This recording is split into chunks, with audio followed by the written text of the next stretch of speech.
بسم اللہ الرحمن الرحیم۔ السلام علیکم۔ جب میں 2009 میں کوریا گیا تو ہماری 23 لڑکوں کی فلائٹ تھی، جس میں 22 نمبر میرا اور اس کے میرے بعد ایک لڑکا تھا۔ ٹوٹل 23 لڑکے تھے۔ مجھے لگا کہ ہماری تو ایسے جا رہی ہے جیسے کہ کرکٹ ٹیم، یونیفارم پہنایا گیا۔ جب ہم ایئرپورٹس پہ اترے اور جب انچن ایئرپورٹ پہ اترے تو پتہ چلا کہ ہماری واقعی میں کرکٹ ٹیم ہے، کیونکہ باقیوں کے تو اسٹیڈیم بھرے ہوئے نظر آ رہے تھے۔ ماشاءاللہ باقی ملکوں سے، انڈونیشیا سے، فلپین سے، ویتنام سے بہت زیادہ لڑکے تھے۔ کم سے کم 200 300 لڑکوں کی فلائٹ، اور یہ بتا رہے تھے کہ بھائی یہ پورا جہاز ہی انہی لڑکوں کا آتا ہے، اس میں دوسری سواری نہیں ہوتی ہے۔ سن کے بڑی حیرت ہوئی کہ بھائی ہم صرف 23، میں تو اپنی ٹیم کو بہت بڑا سمجھ رہا تھا، مگر یہاں پہ تو پورے اسٹیڈیم ہے۔ دل میں خیال آیا کہ کبھی وہ وقت بھی ہوگا کہ جب ہمارے بھی اتنے زیادہ ورکرز آئیں گے۔ جب کوریا پہنچا تو پتہ یہ چلا کہ وہاں پہ یونٹی کی کمی ہے، وہاں پہ سب ایک دوسرے کی ٹانگیں کھینچ رہے ہیں، وہاں پہ ایک پاکستانی جو ہے وہ دوسرے پاکستانی کو رکھنا پسند نہیں کرتا، اس لیے نہیں آتے۔ کمپنی کا مالک، جب میں کوریا کی کمپنی میں کام پہ لگا تو کمپنی کے مالک نے مجھے کہا کہ مجھے ایک پاکستانی کی اور ضرورت ہے، کیونکہ ہم 2 گئے تھے، ایک چھوڑ کے چلا گیا۔ تو میں نے بولا نہیں، اور پاکستانی مت بلائیے۔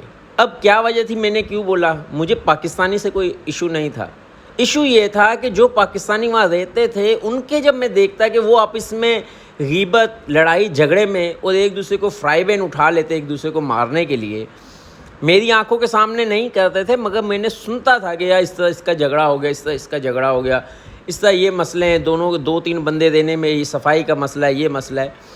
تو میرا ذہن بنا کہ نہیں یار، جب دوسرا آئے گا تو ہو سکتا ہے ہماری لڑائی نہ ہو جائے، جھگڑا نہ ہو جائے۔ اس بات کو سمجھنے سے قاصر تھا کہ بھائی زیادہ لڑکوں میں اگر اپنا آپ اچھا ہے تو کوئی برا نہیں ہو سکتا ہے، مگر کیونکہ دیکھنے اور سننے میں بڑا فرق ہوتا ہے، پریکٹیکل میں بڑا فرق ہوتا ہے۔ تو بھائی میں نے 5 سال، آپ یقین مانیں، 1 سال عقیل جو لڑکا میرے ساتھ تھا وہ میرے ساتھ رہا، اس کے بعد 4 سال میں نے اکیلے تنہا گزارے، انتہائی اذیت میں گزارے۔ اس میں کئی دفعہ 3 سے 4 بار کمپنی کے مالک نے بولا آپ چاہو تو اپنا دوست منگوا لو، چاہو تو میں پاکستانی سے لڑکے منگواؤں۔ میں کہتا نہیں بھائی، آگے لڑیں گے ہم لوگ، فائدہ کیا ہے، اس سے اچھا ہے کہ میں اکیلا ہی رہتا ہوں۔ بہرحال 5 سال کے بعد جب میں نے کمپنی چینج کی تو وہاں پر تھے 10 پاکستانی۔ ٹھیک ہے، چھوٹی موٹی پرابلمس ہوتی ہیں، وہ تو گھروں میں بھی ہوتی ہیں، مگر پتہ چلا کہ جب زیادہ پاکستانی ہوتے ہیں تو زیادہ فائدے بھی ہیں، بالکل ایسے ہی جیسے کہ کمبائنڈ فیملی رہتی ہے، اس کے فائدے بھی ہیں، نقصان بھی ہیں، اور جو اکیلے رہتے ہیں ان کے فائدے بھی ہیں، نقصان بھی ہیں۔ کے لیے بہت زیادہ پچھتایا کہ جب میں اپنے ساتھ اپنے اوپر کیا ظلم کیا، اکیلے رہ کے۔ ظاہر ہے 2-3-4 پاکستانی ہوں گے تو ظاہر ہے باہر جائیں گے، گھومیں گے، پھریں گے، دعا سلام بڑھے گی، یونٹی بڑھے گی، کام کرنے میں مزہ آئے گا، کام کے دوران دل لگے گا، مالک جو ہے وہ ہر وقت ڈانٹ ڈپٹ کرنے سے تھوڑا سا خیال رکھے گا کہ بھائی مل کے کام کر رہے ہیں، کہیں بھاگ ہی نہ جائیں۔ تو اب جو مجھے دیکھنے کو ملا یا سمجھنے کو ملا، اس کے علاوہ جو پاکستانی کمیونٹیز تھی وہاں پر بھی یہی پرابلمس نظر آ رہی تھی کہ ایک کمیونٹی الگ بنی ہوئی ہے، ایک الگ بنی ہوئی ہے، ایمبیسی جو ہے وہ کیا کام اتنا دل لگا کے نہیں کر رہی۔ مگر جب میں آ رہا تھا تو مجھے اندازہ ہو رہا تھا کہ اب جو پاکستانی کمیونٹی ہے، پاکستانی ورکرز جو ہیں، اور خاص طور پہ جو ایمبیسی ہے، وہ اس طرح کے ایونٹس کروا رہی ہے کہ جس سے پاکستانی میں یونٹی ہو اور پاکستانی کو سمجھنے میں آسانی ہوتی ہے کہ ہاں بھائی اور پاکستانی آئیں گے تو اچھا لگے گا۔ پھر میں یوٹیوب کی دنیا میں آ گیا تو مجھے اندازہ ہوا کہ کتنی بڑی طاقت ہوتے ہیں بھائی پاکستانی کسی غیر ملک میں۔ مجھے اندازہ بھی نہیں تھا، جو میں سوچ بھی نہیں سکتا تھا، تو اندازہ ہوا کہ بھائی پاکستانی کوریا میں ہوں گے تو یہ تو ہمارا نام بہت اچھا جائے گا۔ تو میرے دوستو، یہ ہماری خواب و خیال ہوتے ہیں، خواب و خیال نہیں، خام خیال ہوتا ہے، جو کہ لگتا ہے ایسے ہے کہ ایسا ہو جائے گا، ویسا ہو جائے گا، پتہ نہیں کیا ہو جائے گا۔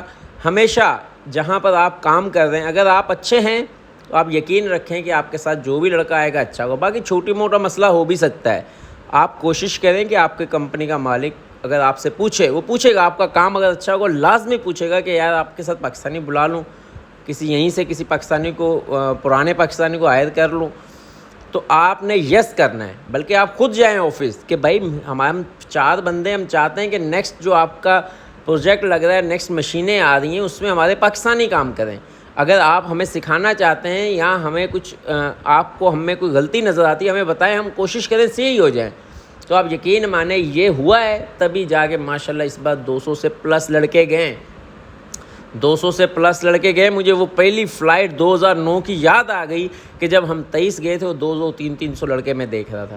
اللہ کرے اسی طرح یونٹی رہے، اللہ کرے مل کر یہ کام کرتے رہیں، اللہ کرے کہ یہ اسی طرح پاکستان کا نام روشن کریں اور اسی طرح زیادہ سے زیادہ لڑکے جائیں، اور پاکستان کے لیے بہترین کمائی کا بھی ذریعہ ہے، عزت کا بھی ذریعہ ہے۔ مل کر کام کریں، لڑائی جھگڑا سیاست اور مذہب کو لے کر تفریق نہ پھیلائیں۔ وہاں پہ ہم صرف پاکستانی ایک جھنڈا نظر آتا ہے، ان کو کوئی پتہ نہیں ہے کہ یہ بلوچ ہے، یہ سندھی ہے، یہ شیعہ ہے، یہ سنی ہے، یہ ہندو ہے، یہ مثلا جو بھی ہے مسلمان ہے، ان کو صرف یہ نظر آتا ہے کہ یہ پاکستانی ہے۔